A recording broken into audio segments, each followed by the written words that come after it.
ఈ యోధులందరినీ నపుంసకులుగా భావించు. రా, వచ్చి నాతో సంబంధం పెట్టుకో. నాకు సుఖం లభిస్తుంది, ఇక నీకు రక్షణ.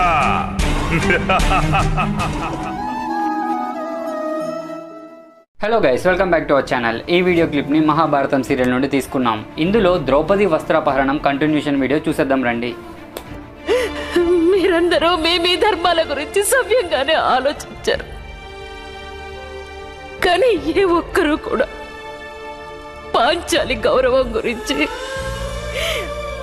పాంచాలి హక్కుల గురించి, పాంచాలి మనసుల గురించి ఆలోచించలేదు.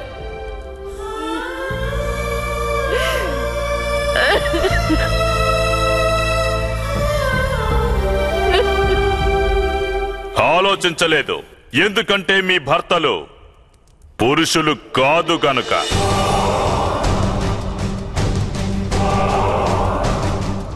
ఆ ధర్మాన్ని ఆధారమని భావించి ప్రాకులాడతావెందుకు దాసి ద్రౌపది? ఈ యోధులందరినీ నపుంసకులుగా భావించు.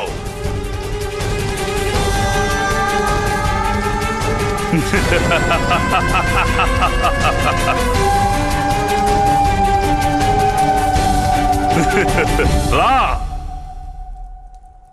వచ్చి నాతో సంబంధం పెట్టుకో.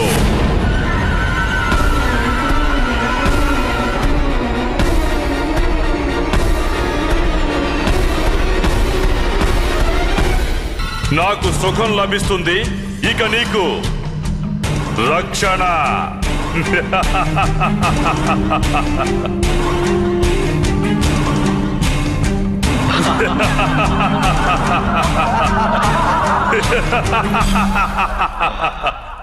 రా, దాసి ద్రౌపది, వచ్చి నా తొడపై కూర్చో.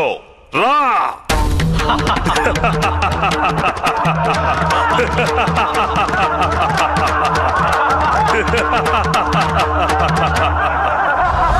దుర్యోధన,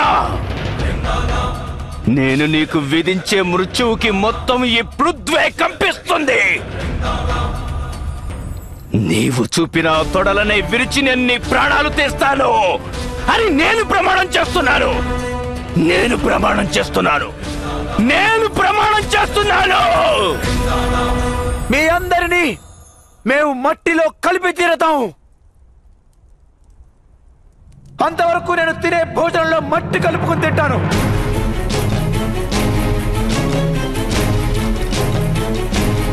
అలాగైనా నాకు స్మరణకు వస్తూ ఉంటుంది, నేను మనిషిని కాను, నేను భూమిలోని ఒక కీటకాన్ని. భూమిలోని కీటకాన్ని నేను. ప్రేలాపనలు ఆపు దాస. రావే దాసి ద్రౌపది, మీ ప్రభువు ఆదేశాన్ని మన్నించు. మూర్ఖ దుర్యోధన, నేను యజ్ఞం నుండి జన్మించిన యాజ్ఞసేనిని. నీవు అగ్నిని ఎప్పటికీ నిర్బంధించి ఉంచలేవు. ఎప్పటికీ నీవు నన్ను దాసిని చెయ్యలేవు. ఎందుకంటే నేను అందుకు అంగీకరించను. నేను ఒప్పుకోను.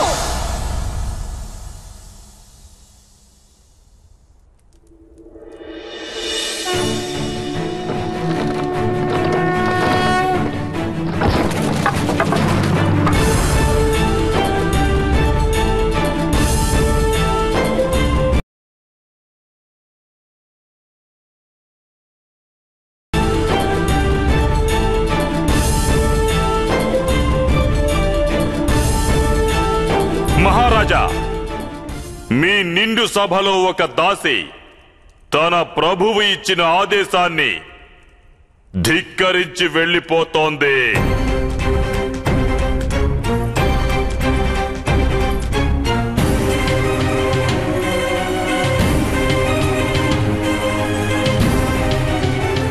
ఆగు ద్రౌపదపుత్రి,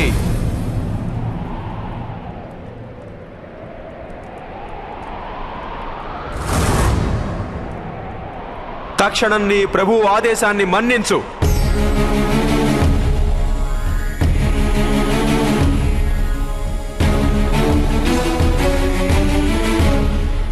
వెళ్ళనివ్వండి మహారాజా, ఆమెను వెళ్ళనివ్వండి. శాంతి కోసం ఇప్పటికే మనం ఎన్నో అన్యాయాలను ఆమోదించాం. ఆమె ధిక్కారాన్ని కూడా ఆమోదించండి మహారాజా, ఆమెను వెళ్ళనివ్వండి. మహారాజా, పెనుగాలిని ఒక చిన్న గొడుగుతో నియంత్రించే సాహసం చేయటం అవ్వేకమవుతుంది. ఒకవేళ పెనుగాలి ప్రపంచనంగా మారితే ఆ గొడుగు తునాతునకలవుతుంది. అధర్మాన్ని అంకుశంలో పెట్టాలని నిర్ణయించుకున్న మహారాజా, ఇప్పుడు మనం ఇలా ధర్మాన్ని అతిక్రమించవద్దు. ఈ సభలో నిస్సందేహంగా రుజువైంది కదా, ద్రౌపదిపై ఇప్పుడు కేవలం దుర్యోధనుడికి అధికారం ఉందని. రుజువైంది మహారాజా, కానీ వ్యర్థ సంభాషణలకు ఇప్పుడు సమయం కాదు మహామంత్రి.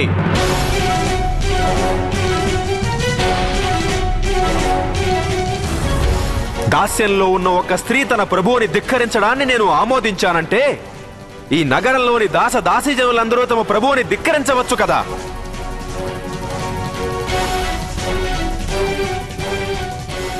కేవలం ఒక రజకుడు అపవాదు వేశాడని శ్రీరామచంద్రుడు సీతమ్మ తల్లిని అగ్నిప్రవేశం చేయమని ఆదేశించాడు.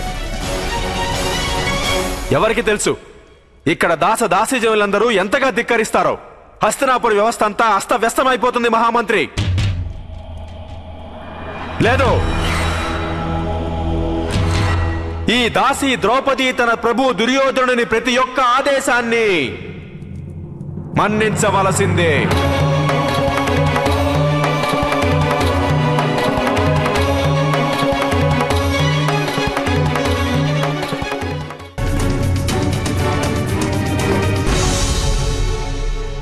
దాసి, నేను ఆదేశిస్తున్నాను, వెనుకకు రా.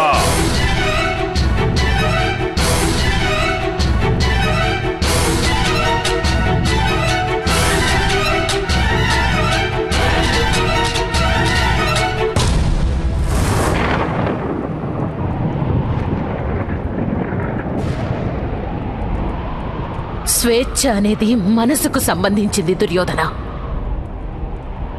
అది వస్త్రము కాదు, వేరెవరో లాక్కోవడానికి. ఎంత తలపగునే నీకు దాసి ద్రౌపది, నీ ప్రభు ఆదేశాన్ని మన్నించనంటావా నీవు?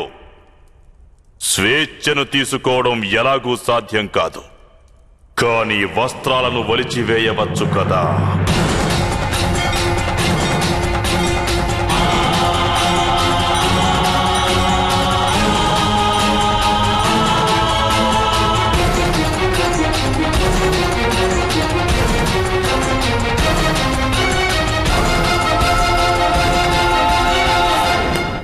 సో చూశారు కదా గైస్, సభలోని వారందరూ వారి వారి ధర్మాన్ని అనుసరిస్తూ అంత పెద్ద అధర్మానికి పూనుకున్నారు. అంతా కలిసి ఒక స్త్రీకి అవమానం జరిగేలా చేశారు. దుర్యోధనుడు మాత్రం తల్లి సమానురాలైన ద్రౌపదిని తనతో సంబంధం పెట్టుకోమన్నాడు, వాని తొడ మీద కూర్చోమన్నాడు. బట్ వానికి అప్పుడు తెలీదు వాడు చివరికి ఎంత ఘోరంగా మరణించనున్నాడో అని. ఇక్కడ స్వయంగా గంగాపుత్రుడైన భీష్ముడు కూడా తను నమ్మిన దానినే ధర్మమని భావించాడు. ఎక్కడైనా తప్పు జరిగితే దాన్ని ఆపడం ధర్మం అని మరిచినట్టున్నాడు. అంతే గైస్, ఈ వీడియో కనుక మీకు నచ్చితే లైక్ చేసి షేర్ చేయండి. ఇప్పటి వరకు మన ఛానల్ని సబ్స్క్రైబ్ చేయకుంటే సబ్స్క్రైబ్ చేసి పక్కనే ఉన్న బెల్ ఐకాన్ని క్లిక్ చేయండి.